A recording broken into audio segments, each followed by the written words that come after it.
Hi everybody! So it's been a while since I did my last video, but I tried something recently that I really wanted to share with you. And that's a golden mushroom beef stew. The ingredients are simple, but the pot of stew is delicious and you can put that in the freezer for nights when you want something warm and don't really want to cook. And what's best is you can cook this over the stove, but it takes about an hour and the beef sometimes is still very tough, but with the Instant Pot it comes out very tender and the soup is very tasty. So what you're going to need are 2 large carrots, 3 potatoes. I have red potatoes, but you can also use Idaho potatoes, a large onion, a pint of white button mushrooms, and 1.5 pounds of chucked stew meat. You can find that at most supermarkets and they'll be sold in packages already cut up into chunks. And the main ingredient is going to be the golden mushroom soup. Also, you can find that at the supermarket. What you're going to do is really just saute the meat in the Instant Pot and then put the vegetables in, put the can of soup in, some water, some salt and pepper, and some dried parsley. Set it on beef stew, which is 15 minutes at high pressure. Let it do a natural release, or you can even do manual release, and then you'll have a nice big pot of stew that you can enjoy.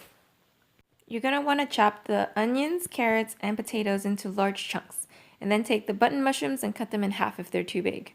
The meat you don't have to do anything with unless you really want more flavor. In that case, you want to do some salt and pepper only for about 10-15 minutes on the counter. And then you want to make sure that you have a can of soup and also about 10 to 12 ounces of water. The first thing you want to do is sear the meat.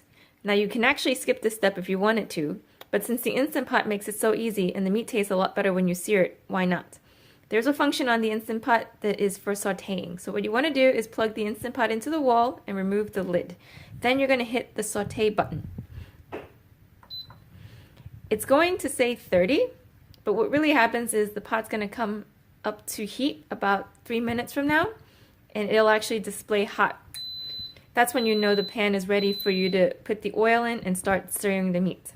So we're going to wait until the display says hot before we pour the oil in. And you only need about a tablespoon or 2, just enough to coat the bottom of the pan, because the meat itself actually has some fat on it. So when the front display shows hot, you want to pour the oil into the pan and then layer the meat in one layer, single layer at the bottom of the pan. What you don't want to do is move the meat. So I know it's hard to resist, but you want to leave it in for about a minute so that it sears before you start turning the meat. So what you can do now is to go open your can of soup and be ready to pour the rest of the ingredients in once the meat is seared. Once you see the meat has seared on all sides, you can start putting the vegetables in. You don't have to cook the meat all the way through, you just need to sear it. After the minute, you can then start stirring the meat around and then try to get all sides of the meat. So now I'm going to put the vegetables in. If it's too steamy, you can hit the cancel button to stop the cooking for right now. And then just put all your vegetables into the pan.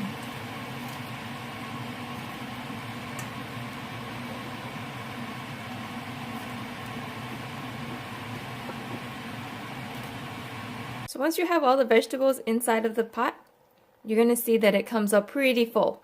The last thing you want to add is the can of soup and then about a can of water. I did about 1.5 cans just because I think there's a lot of vegetables in my pot this time. And don't worry about the pot being too full because we haven't hit the max line yet.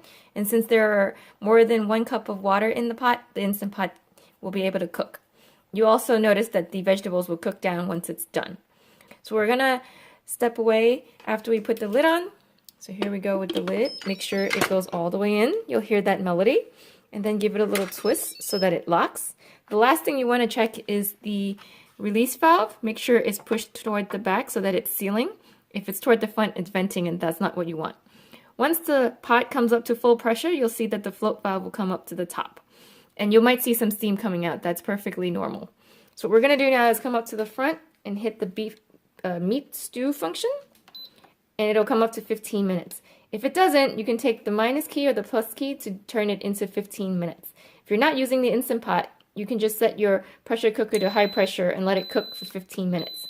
So now it's going to stay on the on mode until it hits maximum pressure and then start counting down the 15-minute cook time.